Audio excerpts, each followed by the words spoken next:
This is everything that happens in the space between us in 3 minutes or less. Spoilers ahead.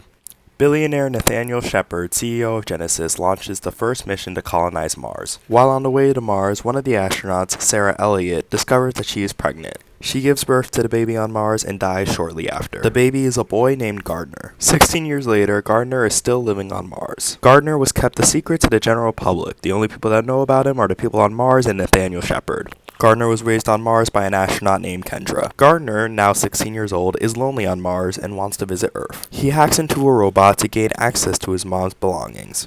In this, he finds a video of what he believes to be his parents. The video shows his mom and a man at a house by the beach. After this, he video chats with a girl he likes on Earth named Tulsa. Tulsa is an orphan in the foster care system. In their conversation, Gardner lies and doesn't tell her that he lives on Mars, instead telling her that he has a disease and lives in a penthouse in New York City. Gardner still tells her that he wants to visit her someday. Meanwhile, Kendra is trying to convince Nathaniel that Gardner should be allowed to visit Earth. Nathaniel argues that it would be too unsafe. Nathaniel only agrees under the condition that Gardner will go through surgery and training in order to come to Earth. So after all of that and months-long journey, Gardner and Kendra arrive on Earth. He's kept in a hospital so that scientists can run tests on him in order to determine if he is allowed to stay on Earth. They come to the conclusion that he can't stay on Earth very long due to his enlarged heart. When Kendra tries to break the news to him, he runs away. Kendra and Nathaniel go after him. Gardner is able to make it all the way to Tulsa's high school. Tulsa is mad at first because she believes that Gardner ghosted her. Gardner eventually convinces her to help him find his father. Kendra and Nathaniel catch up with Gardner and Tulsa. Gardner and Tulsa escape by airplane. Gardner and Tulsa are now on the run to find the person that married Gardner's parents. Gardner tries to tell Tulsa the truth about him being from Mars. Tulsa, understandably, does not believe him. The trip continues anyways, and Gardner and Tulsa find the shaman that married Gardner's parents. They ask for information about Gardner's father. Tulsa locates the beach house that is in the video of Gardner's parents. Tulsa and Gardner begin heading to the house in California but take a stop in Las Vegas.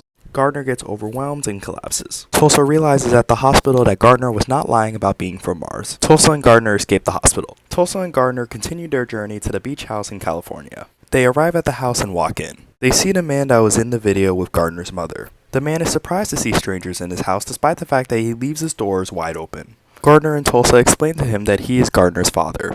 The man disagrees and reveals that he is actually Gardner's uncle. After hearing this, Gardner tries to end his life in the ocean. He is saved just in time by Nathaniel and Kendra. Nathaniel reveals to Gardner that he is actually his father. Nathaniel, Kendra, and Tulsa rush Gardner to outer space to save his life. Soon after this, Gardner realizes he has to go back to Mars. Gardner says goodbye to Kendra because Kendra is retiring from NASA. He also says goodbye to Tulsa because Tulsa is staying on Earth. Gardner goes back to Mars with his father Nathaniel. Kendra decides to adopt Tulsa. That's everything that happens in the space between us in 3 minutes or less.